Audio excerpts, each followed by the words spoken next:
يا أيها الذين آمنوا إذا قمتم إلى الصلاة فاغسلوا وجوهكم وأيديكم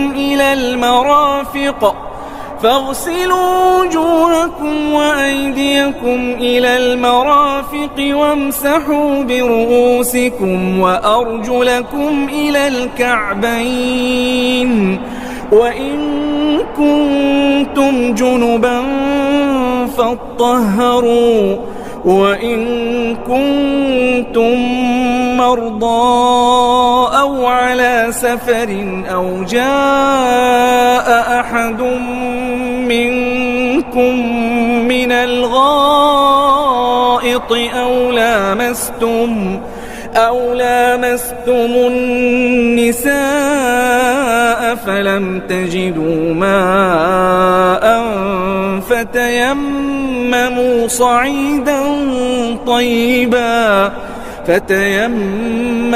صعيدا طيبا فامسحوا بوجوهكم وأيديكم منه ما يريد الله ليجعل عليكم من حرج ولكن يريد ليطهركم وليتم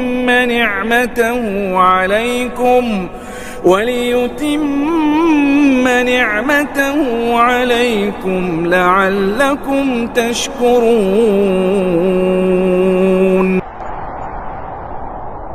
Assalamualaikum warahmatullahi wabarakatuh. Jumpa lagi kita, saya berkunjung lagi ke rumah Pak Guru. Kita akan membicarakan hal-hal yang sederhana aja, yang biasa kita temukan, biasa kita lihat di sehari-hari, terutama tentang hal-hal yang ada hubungannya atau sinkronisasinya dengan kegiatan keagamaan kita sehari-hari. Assalamualaikum Pak Guru. Waalaikumsalam warahmatullahi wabarakatuh. Saya akan memulai dari pelajaran, mungkin kita akan menyebutnya sebagai belajar wudhu. Iya. Nah, kalau belajar wudhu itu kan, kalau secara yang kita lihat secara syariatnya, wudhu itu kan ya membersihkan anggota tubuh atau beberapa yang disyariatkan di dalam agama, terutama ya yang mana disebut itu sebagai rukun wudhu. Iya. Tentunya itu menggunakan air jika dalam keadaan kita normal, sebagaimana yang kita alami di Indonesia ini. Kita air melimpah sekali, untuk apalagi musim-musim ini, musim-musim penghujan. Tapi dalam keadaan tertentu misalnya air tidak ada, itu justru malah menggunakan debu untuk berwudunya, atau yang disebut tayamum. Nah, filosofi wudhu itu sendiri bagaimana Pak Guru? Misalnya hal-hal dasarnya itu tentang kita berkumur atau membasuh muka, juga membasuh sebagian tangan dan seterusnya. Itu yang hari ini kita bahas ya. Ya. Baik, saya mulai. Assalamualaikum warahmatullahi wabarakatuh. Waalaikumsalam warahmatullahi wabarakatuh. A'udzubillahi minasyaitonirrajim. Bismillahirrahmanirrahim. 'Alallah la haula wala quwata illa billahi aliyil azim. Asyhadu alla ilaha illallah wahdahu la syarikalah wa asyhadu anna Muhammadan abduhu wa rasuluhu. Qala Allah Ta'ala fil Qur'anil Karim, Bismillahirrahmanirrahim. Ya ayyuhallazina amanu hal adulukum ala tijaratin tunjikum min azabin alim. Tu'minuna billah wa rasulihi wa tujahiduna fi sabilillah bi amwalikum wa anfusikum jalikum khairul lakum in kuntum ta'lamun. Shadaqallahul azim. Yang saya hormati pembawa acara sekaligus juga YouTuber daripada apa namanya itu dia? Namanya sesuai dengan nama saya, Maman. Oh iya. atasnya itu kalau kita lihat YouTube Maman Adi channel itu. Terima kasih sudah berkunjung ke rumah saya untuk sekian kali, kalau nggak salah untuk kedua kali. Saya di dalam hal ini memang mungkin bukan ahlinya, tapi kita akan mencoba memberikan pencerahan sekitar apa-apa yang ditanyakan mengenai filosofi daripada berwudu itu sendiri. Mudah-mudahan hari ini kita dalam keadaan selalu bersyukur dan selalu di dalam rahmat Allah Subhanahu wa Ta'ala. Dan semoga selalu sehat walafiat. Amin amin ya Allah. Amin. Memang kelihatannya wudhu itu sederhana. Hampir semua orang bisa kok melaksanakan wudhu.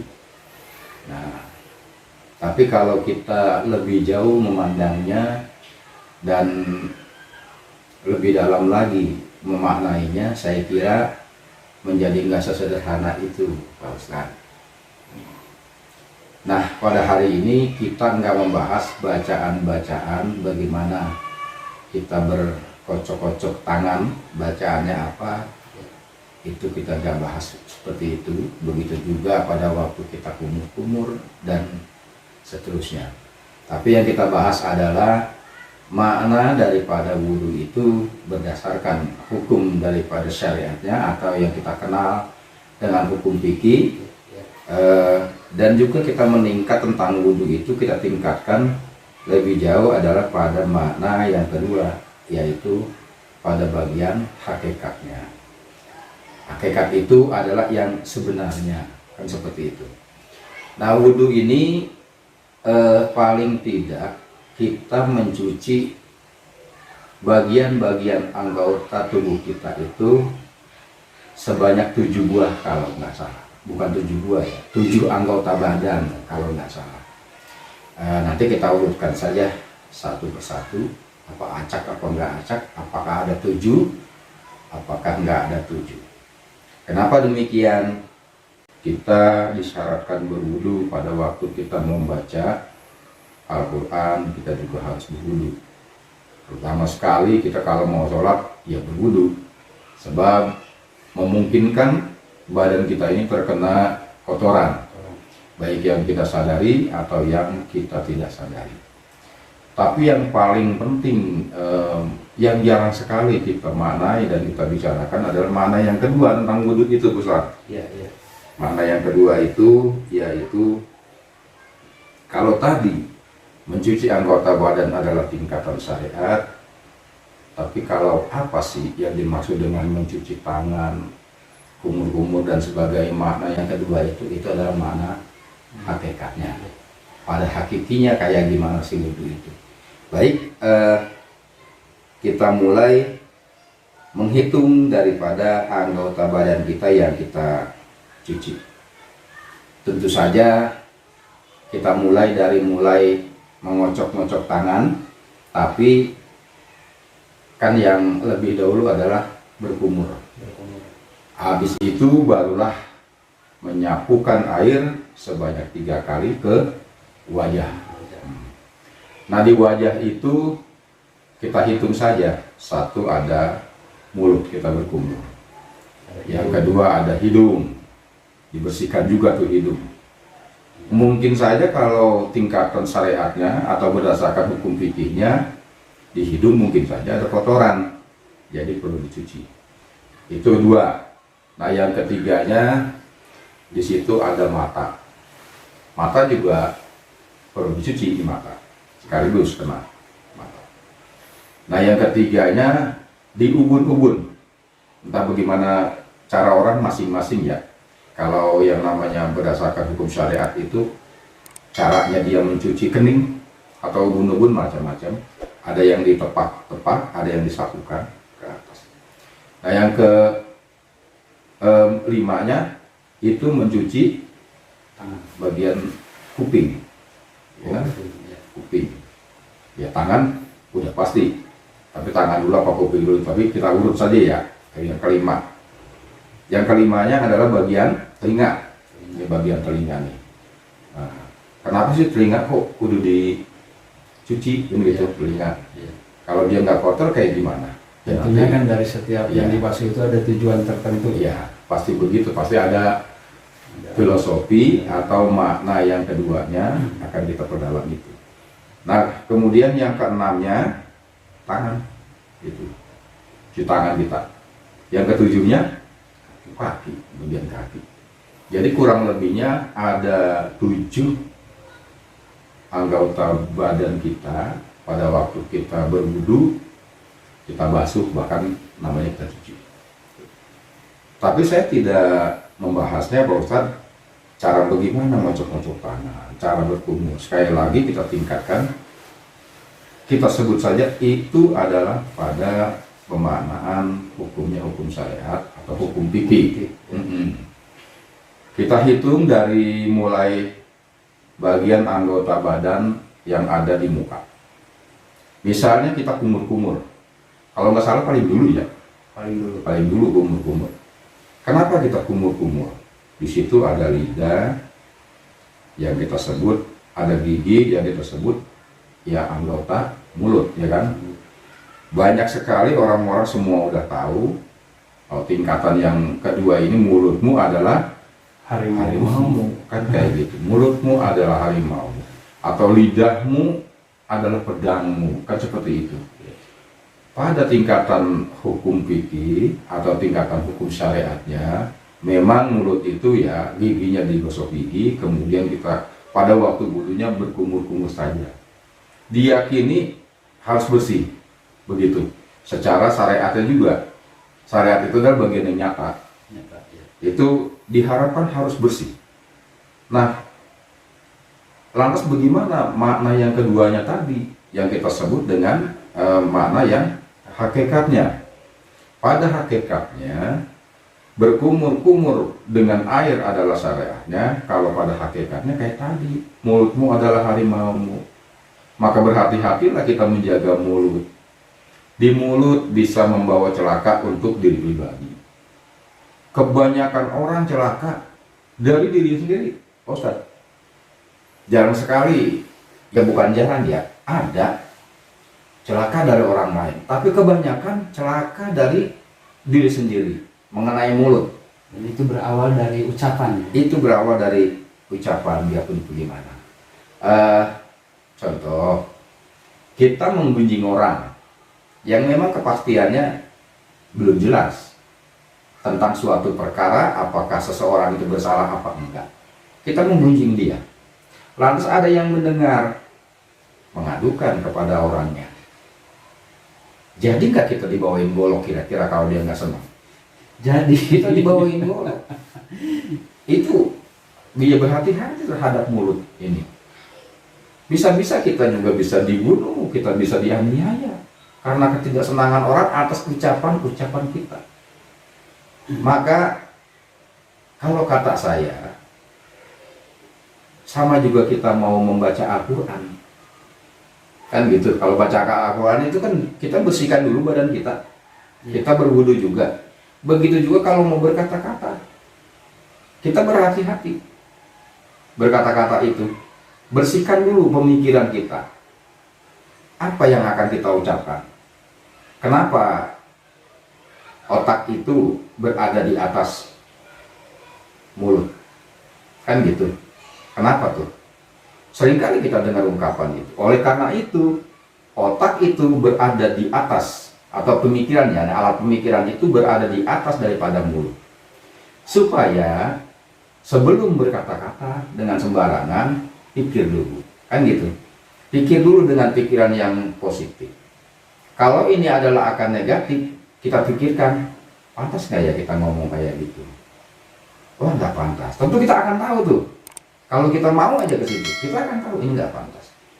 Sebaiknya kalau nggak pantas, diam. Jangan berbicara apa-apa. Nah, makanya kata orang bijak, diam itu emas, kan gitu. Diam itu emas. Ya artinya kalau berkata-kata yang nggak baik kan akan celaka. Lebih baik diam. nilainya akan kayak emas kok. Itu lebih baik kita diam. Nah, itu mengenai mulut yang harus dicuci secara syariatnya, secara bidang hakikatnya. Berhati-hati menjaga mulut. Bisa nggak kita belajar puasa dari tidak berkata-kata hal yang buruk 1 hari saja dulu? Belajar puasa. Misalkan ngomelin anak, kalau bilangin anak sama ngomelin anak beda nggak kira-kira? Beda. Kalau ngomel mah udah pakai sewot, udah pakai kesel, tapi kalau bilangin mah adalah mengarahkan. Nah, kami jangan main di situ, lebih baik sini. Kalau situ kan nanti banyak kuman main gecekan. Itu bilangin. Tapi kalau ngomel, woi, ya ini maaf nih katanya kasar ya, budek apa? Kan itu sudah sewot kita. Daripada begitu, bisa nggak kita nggak ngomong, tapi ngomong juga ya nggak ngomong seperti itu, ngomong nadanya diayun ke bawah. Nah, lebih baik jangan main itu. Kalau main itu nanti kaki kamu koreng. Dah, sebatas itu. Jangan ngomel. Itu kita belajar puasa tidak mengucapkan kata-kata yang kasar, yang kotor gitu. Nah, saya merasakan pernah saya belajar itu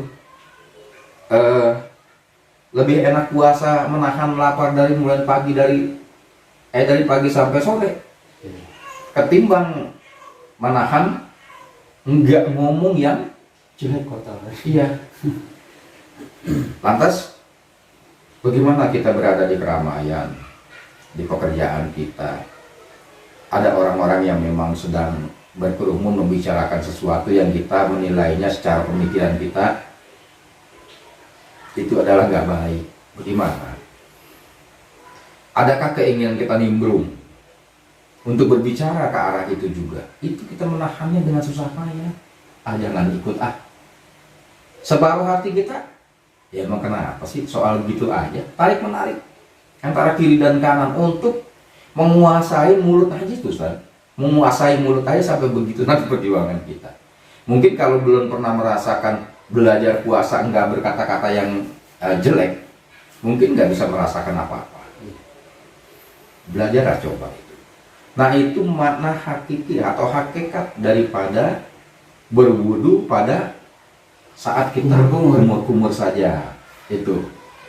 Nah, bisa nggak begitu? Karena saya kalau nggak salah dulu pernah dengerin Ustadz ceramah itu begitu. Hai orang-orang yang beriman, kalau kamu mau berkata, berkatalah dengan perkataan yang benar. Kan gitu. Artinya kita nggak diperintah berkata yang nggak benar. Itu.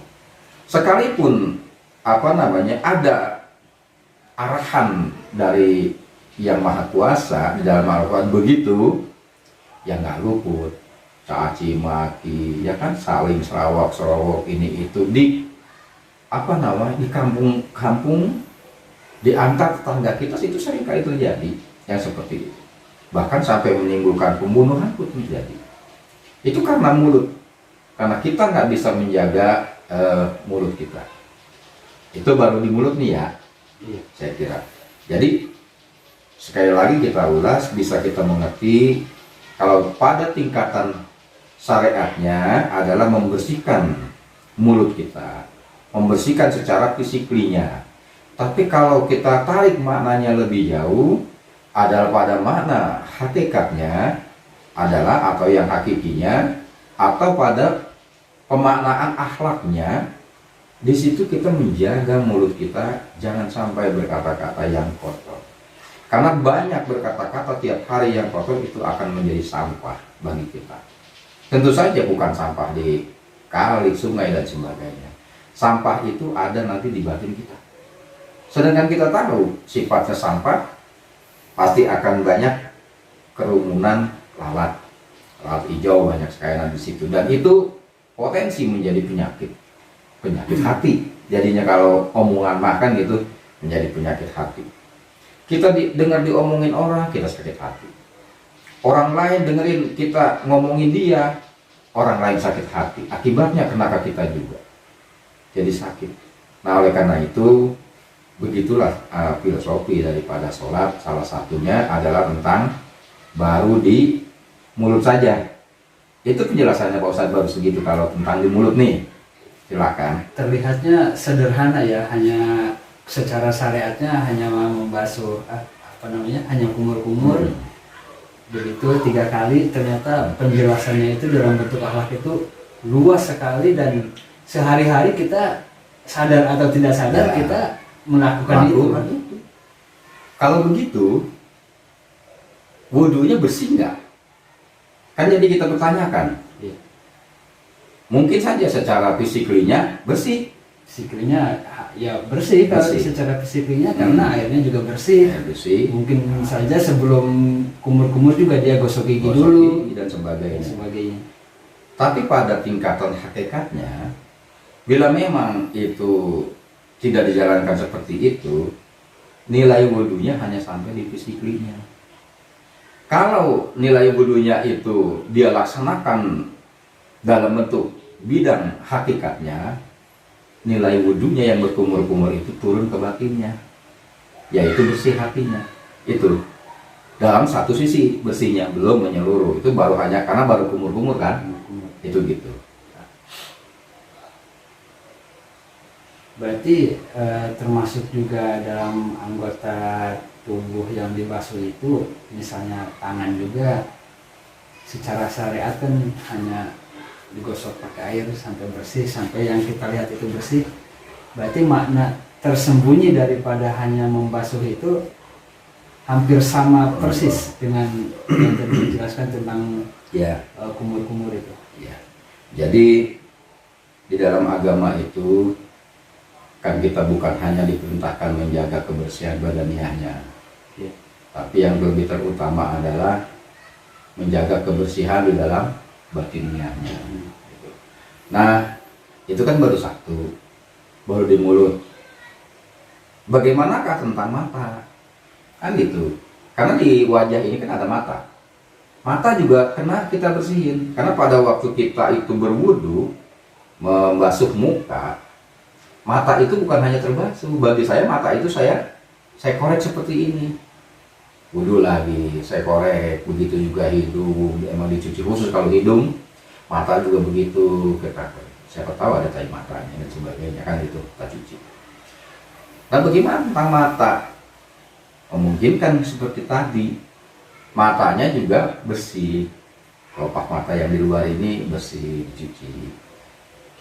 Pada tingkatan syariat atau hukumnya, hukum fikih adalah yang menjaga tentang kebersihan badaniahnya. Bagaimanakah ke dalamnya pada bidang syariat hakikatnya atau pada bagian akhlaknya?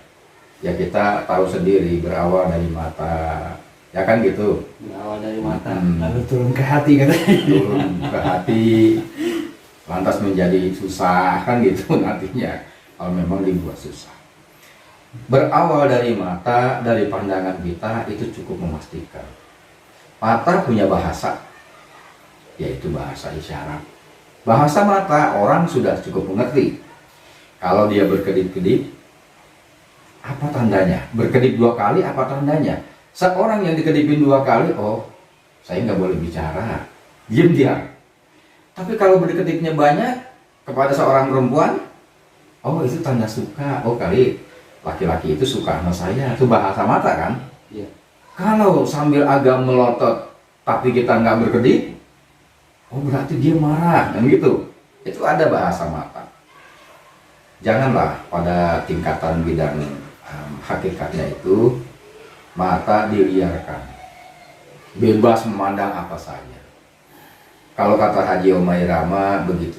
Jadi kalau melihat wanita segera palingkan. Bukan nggak boleh dilihat, ya dilihat boleh sekilas. Tapi kan ada kalanya kita akan melotot aja memandangnya.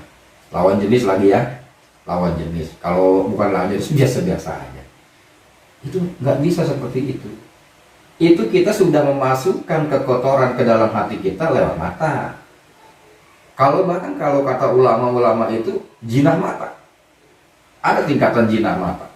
Mungkin kita sering mengalami jinah jadinya kalau jinah mata. kita memperhatikan. Ginilah Pak Ustadz, kalau memperhatikan lebih dalam kepada seorang wanita, apakah suara hati kita nggak ngomong? Ngomong. Apa otak kita nggak berpikir? Pikir. Masa Allah, walaupun bahasanya masa Allah ya, masa Allah cantik banget orang, hayu aja. Hayal kita jauh. Lama-lama suara hati kita dengan otak kita jadi melenceng. Kalau kita nggak rawat, makanya dicuci matanya.